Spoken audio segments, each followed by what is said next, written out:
Hey, this is Jim Suhler with Texas Scratch and George Thorogood and the Destroyers. You're listening to the Dr. Sky Experience on Talk Radio 77, WABC.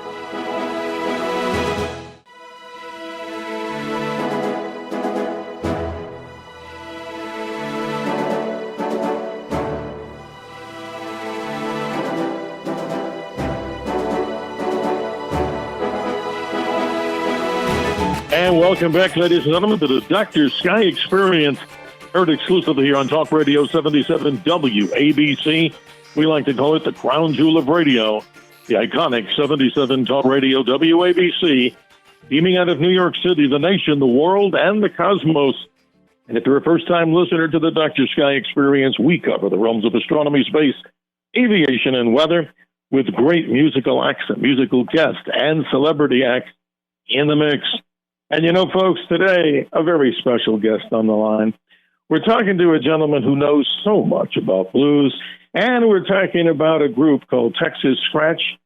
They're made up of three born and bred Texan guitarists, Jim Suhler from Dallas, Buddy Whittington from Fort Worth, and Vince Converse from Houston. This mighty threesome of big dog guitar slingers takes no prisoners when it comes to red-hot guitar performances, both live and in studio. This trio of six-string guitar beasts are accompanied, ladies and gentlemen, on the album by drummer Jeff Simon and bassist Nathaniel Peterson, both fine musicians in their own right. Their combined efforts have resulted in a debut album consisting of obviously fiery, passionate guitar licks everywhere you turn, soaked in the blues and kicked in the ass by the blues rock they all love to play. And with that, let's introduce our very special guest today, as we talk to our very good friend here, ladies and gentlemen, on the phone, Jim Suhler. Thanks for joining us here on the Dr. Sky Experience. How are you today, my friend? I'm doing great. Thank you so much for having me on your show. It's a pleasure to be in the celestial mix. I love that, my friend. And, you know, I'll talk to you a little bit later. We're headed, as you probably know, down to the great state of Texas for the big total solar eclipse that's going to take place. I don't know if you're aware of this. There's so many events happening in Texas at the time. How about this? We're going to be down, Jim, at the Tex Clip Music Festival in a little tiny town off Interstate 10 called Junction, Texas. We can celebrate with great Texans and music fans alike about all the things that they love about the blues. You know, it's incredible with Texas' great blues artists like Stevie Ray Vaughan, Billy Gibbons, Freddie King, and so much more. Talk to us how Texas Scratch got started, because you've got a brand new album, Texas Scratch, and who doesn't love the blues, right, my friend? This is just going to be an exciting conversation. Well, we love it here in Texas. There's, as you mentioned, a great tradition of blues and blues guitar in Texas. You know, growing up here, I was surrounded by an embarrassment of musical wealth. I didn't realize how lucky I had it growing up in Dallas with so many great musicians around playing in the clubs. Stevie Ray Vaughan was still in clubs, you know, when I started out. And Freddie King had just passed, but he was always sitting in at Mother Blues in Dallas. And so this stuff was still accessible, you know, to a neophyte like me at the time. It's a wonderful environment to grow up in. It's rich in all that music, and I can't really explain to you why it's all happened here. I guess just a convergence of cultures and different peoples. But yeah, it's a great place to learn how to do something I had a really deep interest in. Well, absolutely. And, you know, I always ask this of every one of our musical guests here. You know, you talk about guitar, and we talk about this, you know, so many different iterations, so many wonderful guitars, and the people that make the guitars. Tell us how you got started in the whole love of, you know, in the music world. I mean, it's great because so many people aspire to be at the high pinnacle of this musical mountain. But seriously, very few make it. But how did you get started? And just talk a little bit about the passion that you have and some of the music greats that you look up to even today as you climb that mountain. Well, I'm still climbing. I don't think you ever get to the top, or very few do. But amen. Pardon me? Go ahead. No, I said amen. That's awesome. Oh, yeah, excuse me then. I got initially my first interest in music was ignited by somebody not from Texas, the Beatles. When I was born in 1960, but in the mid 60s, I was very aware of that. And I lived and died with my little AM radio. And we had a really good top 40 station here in Dallas called KLIF, the Mighty 1190. And they played all kinds of stuff in addition to the Beatles. You could hear Jimmy Reed, you name it, Petula Clark, anything that was on the charts. It was a great education for me. And later I got into album-oriented rock when that became a thing around 1970, and was always a fan of blues rock, and then began to research the songs just via the song titles and composer credits on the albums. I started to educate myself on these artists through buying records and later on reading about them in books. And even later than that, I could go out and meet the few that were maybe still around. So that got me on the path. But initially when I was playing guitar, it was classic rock artists in the 70s that were my inspiration. I wasn't old enough to go to a club yet, but I could go to concerts and I could go see ZZ Top or the Rolling Stones or Leonard Skinner or, whoever it was. It's the usual suspects. Amazing. It's also interesting to talk about another band that you've been involved with, so long. If I'm correct, you were part of being a Destroyer. George Thorogood. I mean, this guy's awesome. We've met him many times here at concerts. Talk about that relationship. That must be long and deep. It truly is. I was a fan of George dating back to the late 70s when they first released their initial albums on Rounder Records. I loved it was very raw, and they, strangely enough, got lumped in with the punk bands at first when they went to England. They would play at these punk clubs. I think because it was raw, it wasn't the typical polished AOR stuff of the time, and that appealed to me. So I kept that in my mind, and I saw them play open for the Rolling Stones in 1981. I would play some of their stuff in my bar bands. But I met George in 1990 at Huey's, a nightclub in Memphis. They were recording an album just down the street at Ardent Records. And he took a shine to me. He liked what I was doing and told his producer, Terry Manning, about me. And roughly a year later, I had some money and I was going to do an album. I didn't have a label, so I did this album. And Terry, fortunately for me, just started his own label. So I released it through Terry's label, which led to a management contract with George Thorogood's manager and opening, tons of tour dates for George in the mid-90s. So fast forward to 1999, they were adding a second guitar player, and I was asked to join the band. And I've been there ever since. This is my 25th year. Wow, that's impressive because Jim Suhler is our guest here. He's with the band. Ladies and gentlemen, you're going to hear so much more about Texas Scratch. These are some red-hot guitar performances and so many other things that they do to put this together when we talk about Texas blues and the blues. But, Jim, when I was down there in one of the concerts here in Arizona, we had the meet and greet with George. What a great guy. And we actually got a copy of some really cool blue vinyl that he had on released there just for the people who attended the concert. I'll keep that and cherish it because he signed it. So what a great guy, what a great story, what a great, experience. But let's talk Texas Scratch. You got the new album, Texas Scratch, Quarto Valley Records. People can get, this whole thing downloaded just wherever good music is available, and there's plenty of places for it.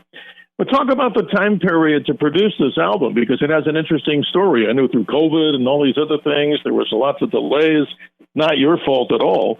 Tell us the iteration of how this album got together time-wise, and now it's ready to be heard by everybody out there. And we're going to hear some examples in just a couple of minutes, one specifically that I'm sure you'll love.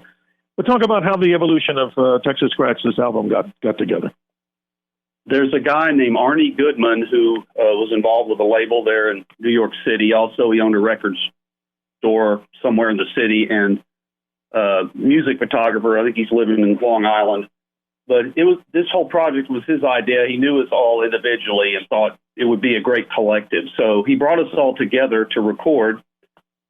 And, this was...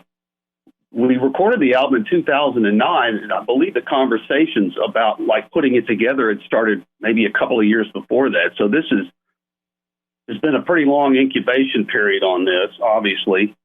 So we completed the album, and there was an issue with the label at the time, so the record was shelved, and it was shopped at various times in the interim since 2009 or 2010 when this all became apparent. And I had given up on it. I hadn't heard anything about the record in a couple of years from anybody, and it's not that it was on a back burner because I was so busy, and I just figured, well, if it comes out, great. I'm not going to even think about it anymore because that's when something will happen. Right. And indeed, what happened, it was released late last year, and I learned about it on social media, so I wasn't even aware that it was, none of us knew it was coming out, which is a unique marketing strategy. But yes. Having said all that, I still connect with these songs, and I love the record, and I'm just thrilled to pieces it finally came out. I'm sorry it took so long. Well, that's okay. No apology necessary, but there's a little backstory to this, if I'm correct. This was done and produced in Chill Place Studios in Dover, New Jersey.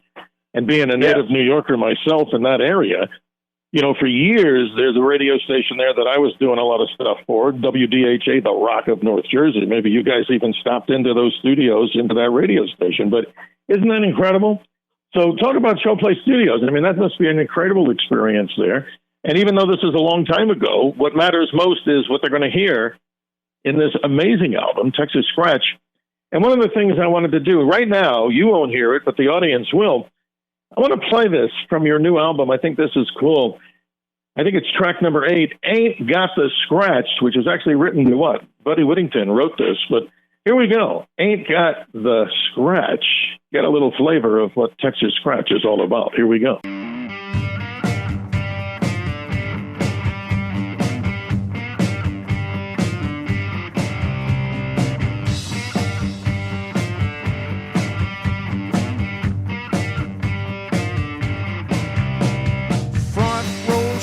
Top down, the chrome was gleaming. Driver home today, the salesman was screaming. I wanted a bad, but couldn't figure out how to meet those easy terms, half down, the rest now. So I wire up that muffler, I'll put on that patch. You know that I got the itch, but I ain't got the scratch.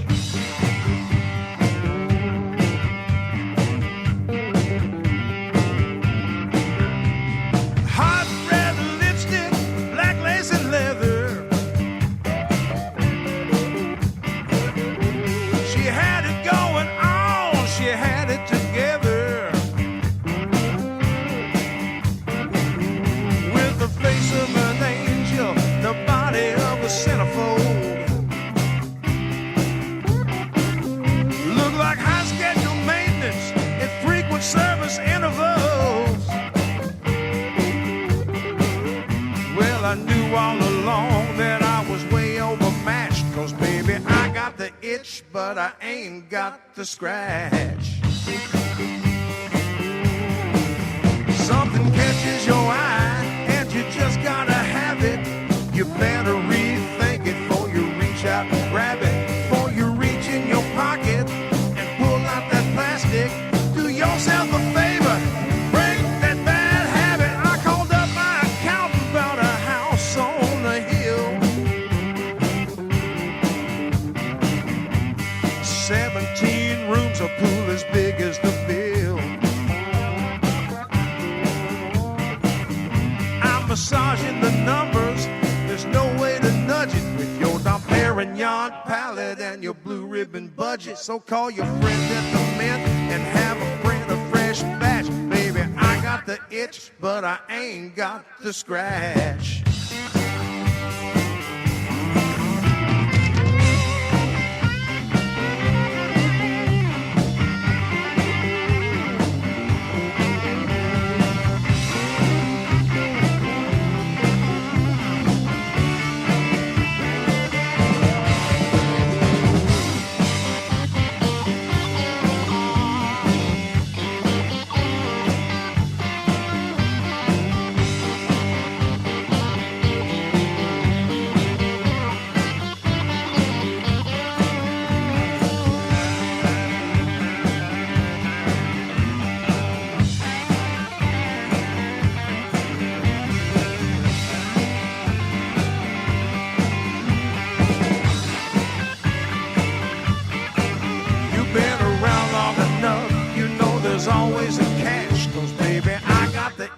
but I ain't got the scratch.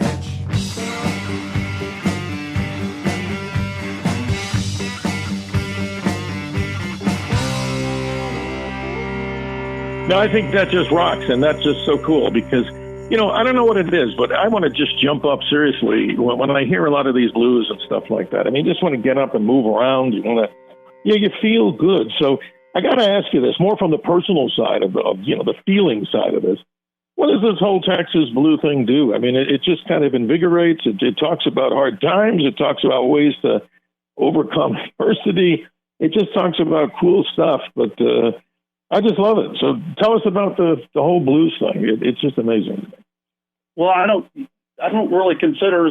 I think we're more like interpreters. I mean, somebody like Freddie King is blues, or Lightning Hopkins. Mm-hmm. I mean, you know, we're white boy interpreters. I mean, it's kind of like we're probably closer to ZZ Top in terms of sound and maybe approach, sonically speaking. Mm-hmm. You know, we grew up. Our backgrounds are much like the TV show King of the Hill. It's a lot of that, you know, rather than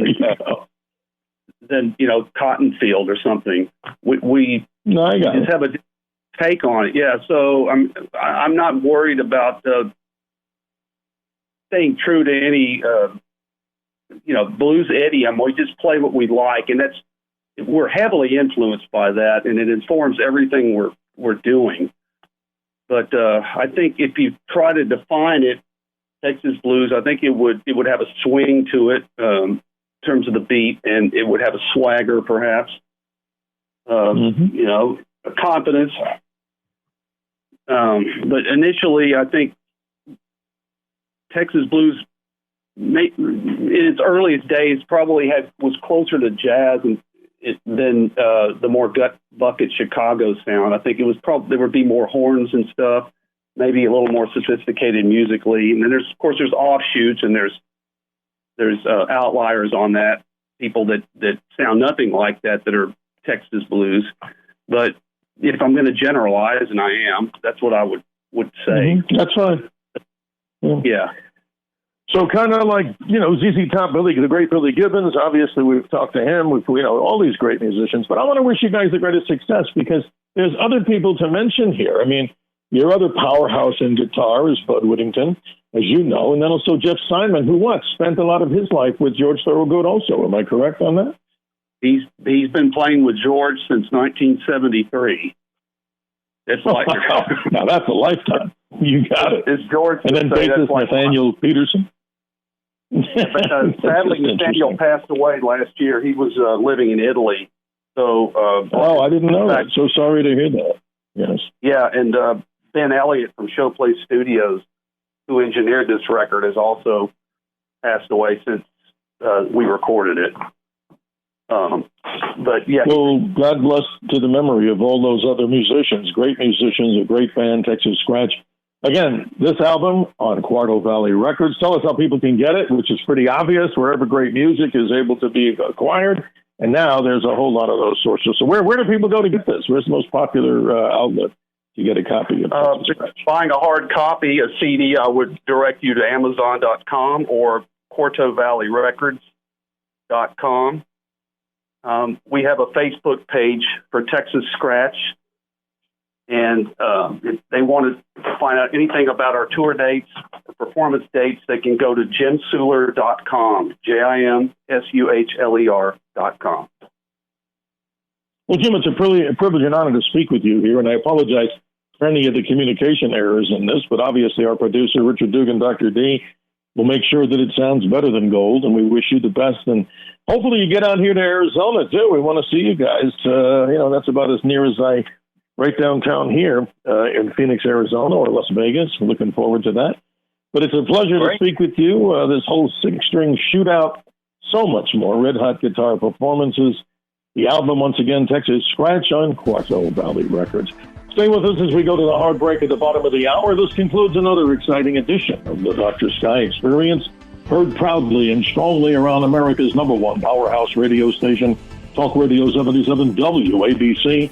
We call it the crown jewel of radio, the iconic 70s Urban Talk Radio. WABC, beaming out of New York City, the nation, the world, and the cosmos. Thank you to our special guest, Jim Suhler.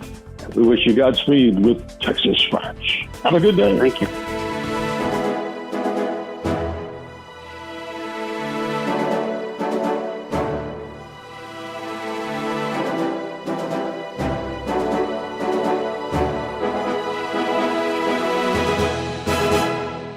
Let Exclusive Furniture spring clean your sleep with an ultimate sleep reset package. Springtime is the best time to refresh your sleep. Save up to $800 on a sleep reset package, complete with mattress, mattress protector, pillows, sheets, and an adjustable base for maximum comfort. Plus, 60 months no-interest financing, and we'll haul away your old mattress and recycle it for free. Upgrade, refresh, and save. This is Exclusive Furniture, where low prices live and better sleep begins every day. See store for details.